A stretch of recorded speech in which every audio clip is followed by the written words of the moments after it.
Jón fóru svona ekki alveg svo þau ætluðu ykkur inn í kvöld.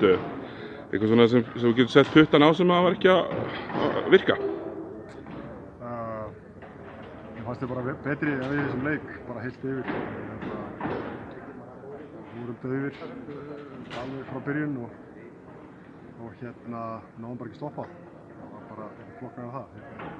Við skoruðum alltaf mikið á okkur og þegar við náðum einhverjum góðum körfum þá náðum við alltaf að stoppa hinum megin og náðum því ekki að mörka hana mun sem þeir náðu frekar snemma. Já, aðalega bara svona deyf einhvern veginn og einhver þreyta í mannskapnum. Orkulefinu frekar lágt. Þið náðu alveg í slatta af sóknarfrákustum og náðu einhvern veginn ekki að búa til stig úr þeim á meðan að til dæmis Hester tók hérna nokkur og það var eiginlega alltaf karfað eftir sóknarfrákusti á þeim. Hann náttúrulega erfið við að eiga mikill skrokkur og þið þurftu eiginlega bara að vera með Pavel svolítið bara á honum því að Hester átti dálítið auðveldara með hinna. Hvað var það svona sem var erfiðast við að stýra honum í kvöld? Hann var náttúrulega að setja líka skot fyrir utan og hann er erfið þegar hann fer af stað. Þau eru oftast á hægri höndina, hann fer til vinstri og spinna hann aftur til hægri og bara var að hitta í dag. Og við náðum bara einhvern veginn ekki að lesa hann nógu vel.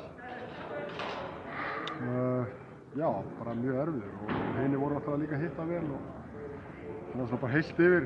Það var bara mjög erfitt, einhvern veginn. Já, þið setið þið fyrsta þristin ykkar eftir 27 leikmínútur sem nú verður að segjast óalgengt á þessum síðustu og verstu tímum. Það er svona ekki mjög algengt.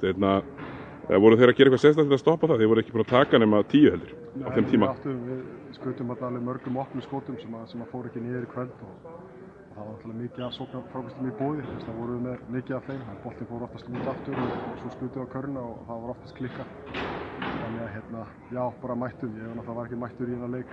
Var bara frekar bara mjög dapur og við fengum lítið framlag frá Spilic, flottur, sýndi flotta leik, Kristó flottur, en svona, já, við hinir hefðum þurft að Mikael var flottur í byrjun, hinir hefðum þurft að stíga betur upp og eiga betri leik, bæði varnarlega og sóknarlega. Takk.